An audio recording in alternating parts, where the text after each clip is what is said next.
I've got this great opportunity to introduce somebody who I have known for a long, long time. And he usually doesn't get a chance to talk to this group. But we thought that this would be a really good opportunity considering the leadership that's been provided from our advocacy group over the past 2 years. People ask me what I look for in people that I like to work with, and it's a quick 2 words. I like people who are smart, and I like people who are nice. Folks, it is my pleasure to introduce to you one of the smartest, nicest people, not only that I've ever worked with, but that I've ever known. Bob Lowery, my friend, my colleague.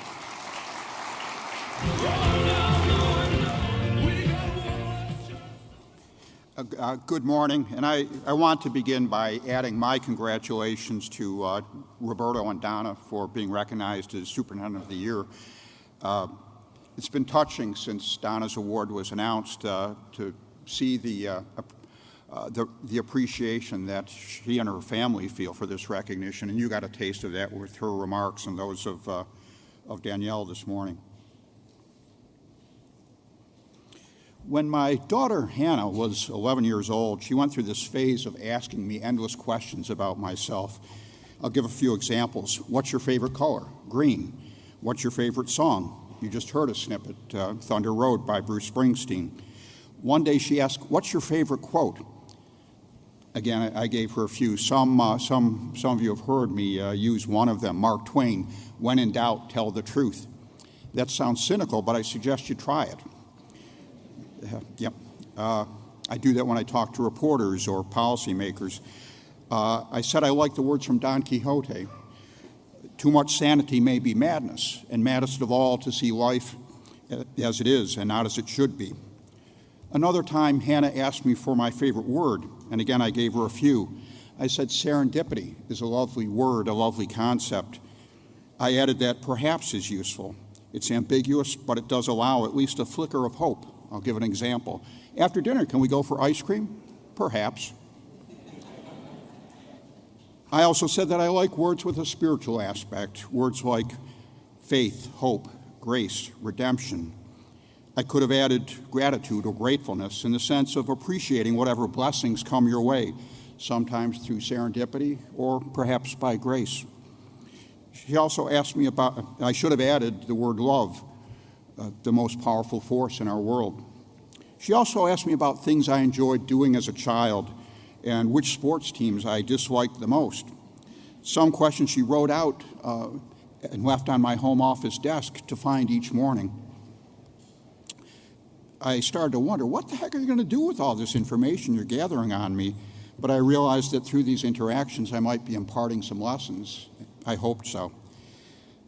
Haven't these last 24 months taught us all some new lessons? And some have been dispiriting.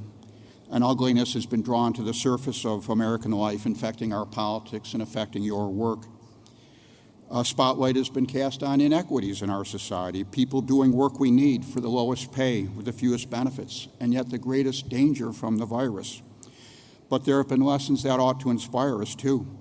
I think of the heroism demonstrated by you, your colleagues, and your employees in rising to meet so many challenges month after month these last 2 years. An example, back on Monday, March 16th, 2020, my wife, Linda, texted me from Central New York to write that a school bus had just dropped off food for children across the street. I teared up. A modest school district, Jordan Elbridge, had a system in place that very first day to make sure that food was delivered for children who might otherwise miss it. There's also been some personal lessons for each of us. For me, perhaps they're more affirmations of things I've known all along. One facet of working from home off and on is that it allowed Linda to observe more of what I do every day in my job. For example, overhearing parts of one of our Commissioners Advisory Council meeting, superintendents from across the state discussing high-profile issues with the leadership of the state education department, or a meeting with superintendents who lead districts that are home to Native American nation schools whose buildings had been neglected by the state for too many years.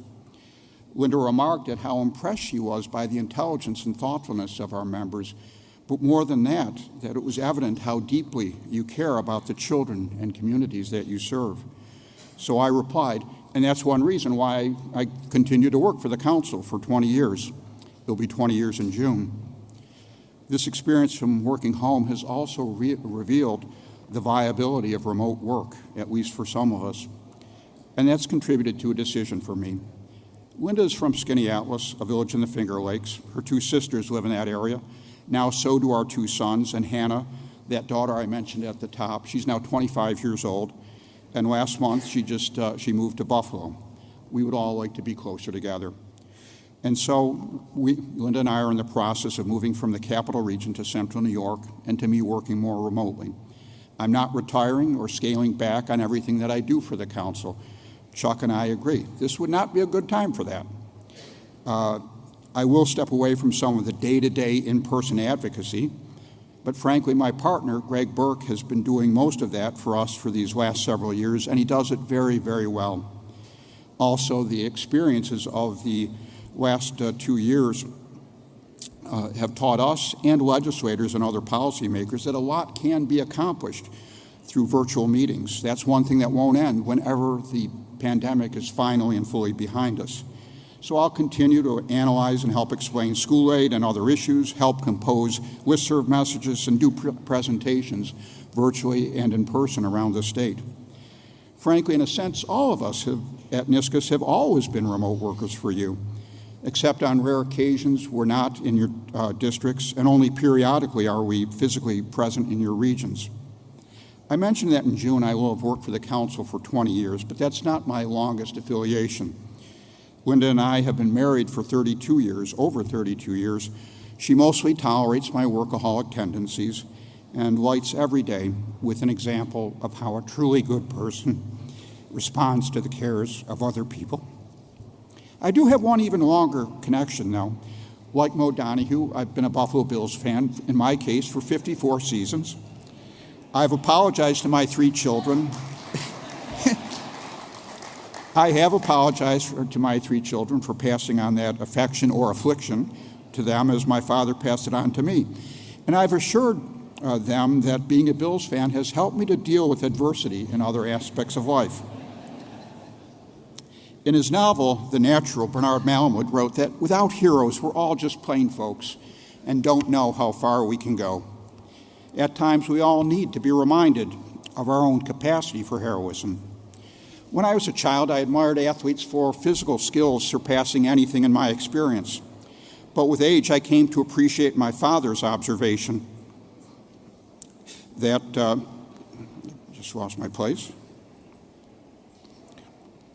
I came to appreciate my father's observation that teams in sports and in other endeavors can reveal deeper, nobler attributes, things like dedication to a common goal or persistence in the face of adversity.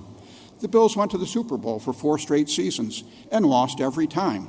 What a demonstration of tenacity and fortitude that was.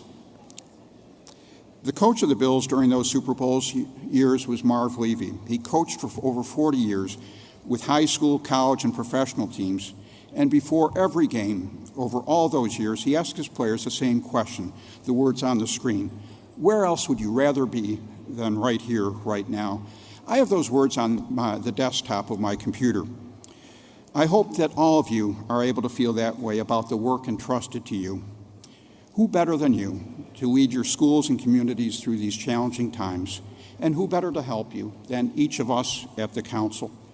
In our different roles, we do have the chance to perform heroic work, doing all we can to keep safe the children of other people, while striving to give them all the opportunities and all the help that we would want for our own. How blessed I have been in many ways. One has been my career. At every stop, I've been able to do work that has engaged my talents and my values, and to do it with people I could admire. That's been true here at the council. For 20 years, I've had the pleasure, privilege, and honor of working with you and for you and through you for children in all the communities that make up this state that I love. And I look forward to doing it a while longer. So thank you very much.